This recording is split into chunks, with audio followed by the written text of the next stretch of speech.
To understand what goes on inside a watch, let's make a simple device that will keep time. Now let's see what these four elements are like in our watch.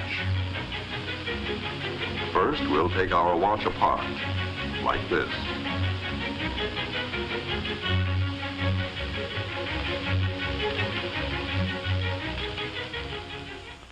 We'll begin with this part, the mainspring and barrel assembly. And so we can see everything that goes on inside, let's use giant parts to make a watch model. This is the mainspring, and it lives inside the mainspring barrel. The mainspring is the power plant of the watch, the source of power, like the faucet in our water clock. By winding the spring, we can store up energy. Here is a winding stem with gears and a click to keep the spring from unwinding. And here is the unit that controls the flow of power, like the nozzle on our hose. It is called the balance wheel and hairspring assembly. It consists of the balance wheel, hairspring, balance staff or axle. Fastened to the balance staff is a part called a roller. To the roller is attached an upright jewel pin. Let's see how these work together. A push on the jewel pin will start the balance wheel moving, and more pushes will keep it moving.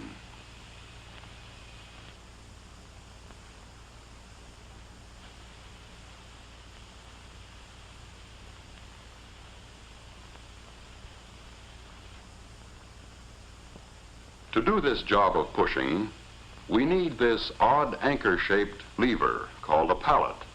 It can be mounted so that when we move the pallet back and forth, we can apply a series of impulses to the jewel pin to keep the balance wheel in motion.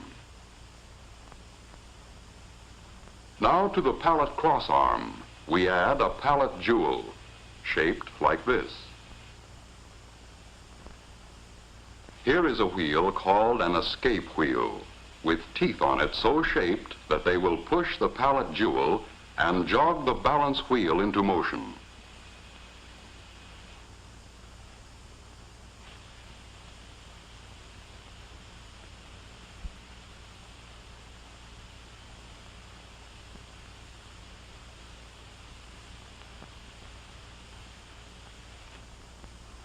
Now we'll use the energy stored up in our mainspring to drive the escape wheel. As the mainspring uncoils, it causes the barrel to rotate with it. That didn't last long, did it? Let's try it again. Once things get started, there's nothing to stop them. What we need now is a way of holding the power in check, releasing it a little at a time just when it's needed. Another pallet jewel at the other end of the pallet crossarm will do the trick. Just as the first pallet jewel gets a push from the escape wheel, the second pallet jewel locks against another tooth of the escape wheel to hold the power of the mainspring in check. But the balance wheel keeps swinging, and the jewel pin moves the fork end of the pallet until the escape wheel is again unlocked. But when we connect the mainspring directly to the escape wheel, the power is soon exhausted. In an actual watch, it would last only a few seconds. What we need is a way to stretch the power so it will last for more than a day. In our water clock, we used a hose to transmit power from the faucet to the nozzle. We also need a way to transmit power here. So let's add a system of gears and wheels. We'll stretch them out in a line instead of in their usual closely confined location in a watch. Look at the gears a moment and see what they do. First, a small partial turning of the mainspring barrel drives the center wheel a complete revolution.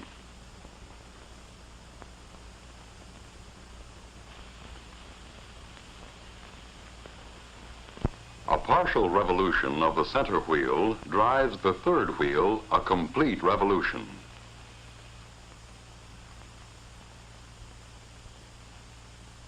and this in turn drives the fourth wheel much further. As a result, a few turns of the mainspring barrel, driven by the mainspring, will drive the escape wheel many, many revolutions, enough to last a full day and longer.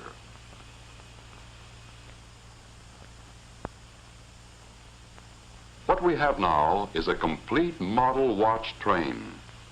Through the gears, the mainspring drives the escape wheel. The escape wheel teeth push first on one pallet jewel and then the other. The pallet fork nudges the jewel pin on the balance wheel to keep it moving. The swinging balance wheel on its return trip moves the pallet fork. This unlocks the escape wheel to release a little more energy from the mainspring.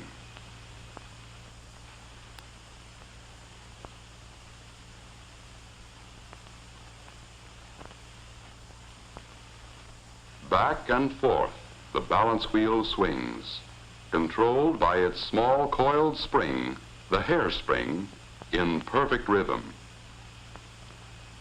Each swing unlocks the escape wheel so it can give an extra push to a pallet jewel, and this is passed on to the balance wheel assembly to keep the watch ticking far more steadily than any beating heart.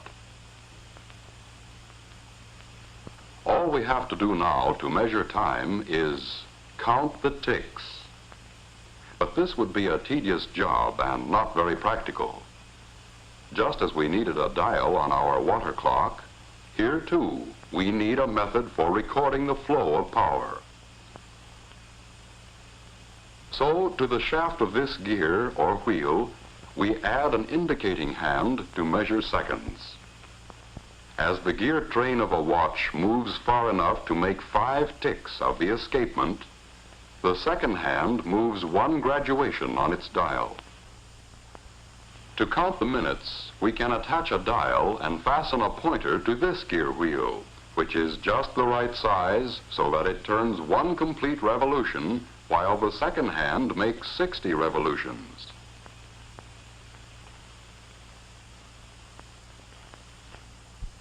And to count the hours, we can have another pointer geared just so, to move 1 complete revolution every 12 hours. The second hand makes a complete revolution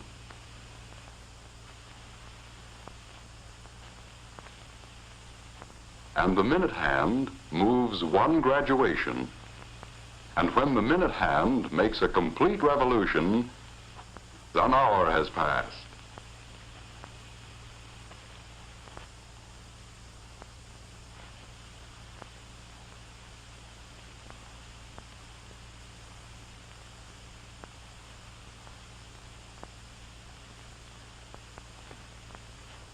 Now we can tell what time it is. But a gear train all strung out like this is a long way from an actual watch. Let's let our model do a bit of rearranging all by itself.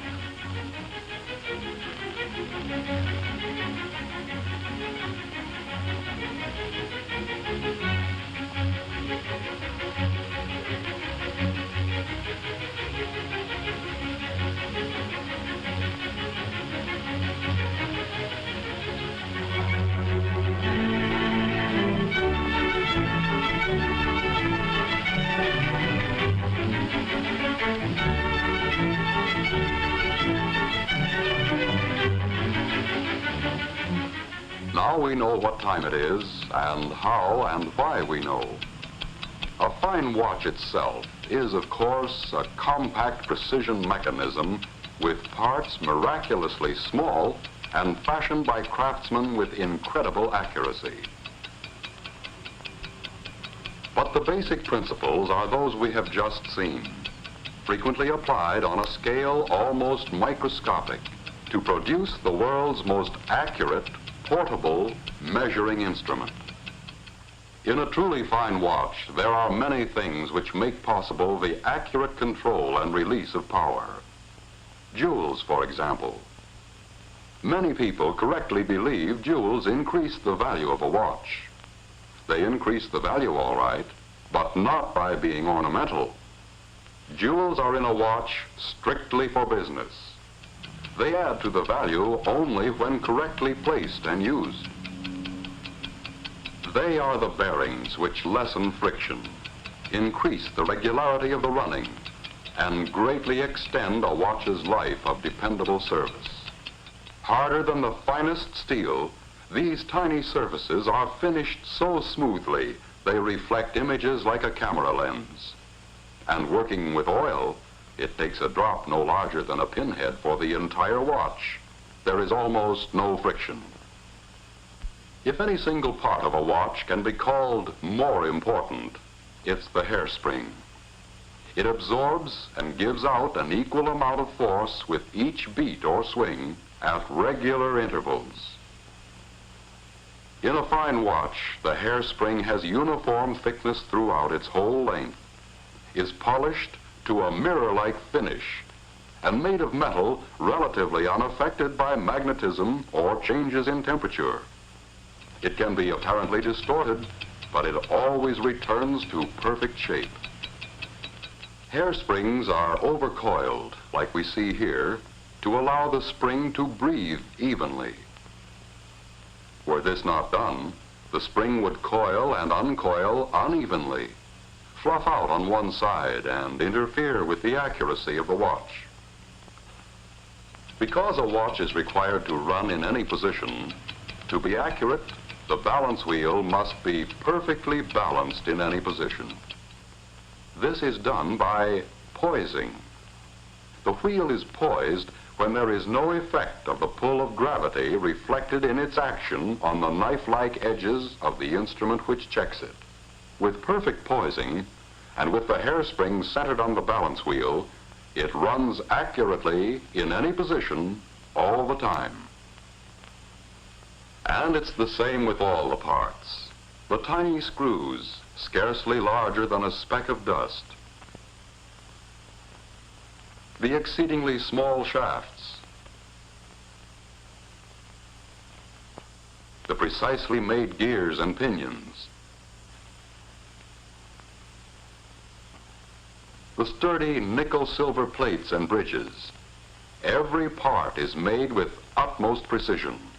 Precision which approaches perfection. When we look at the almost invisible parts, understand what they are required to do, realize the uncanny skill needed to make a fine watch, we can easily understand why it is a masterpiece of precision and accuracy. Here is a truly wonderful mechanism. With it, you can accurately measure the passing of time and record that passing for your use and convenience. But this mighty little servant is a creation of beauty, too. A precious possession to be worn with pride and confidence every day, every week, every month, year after year. Listen. What do you hear? It's the ticking of a fine watch. Wherever you go, whatever you do, America's fine watch ticks steadily, accurately on. 5 ticks every second.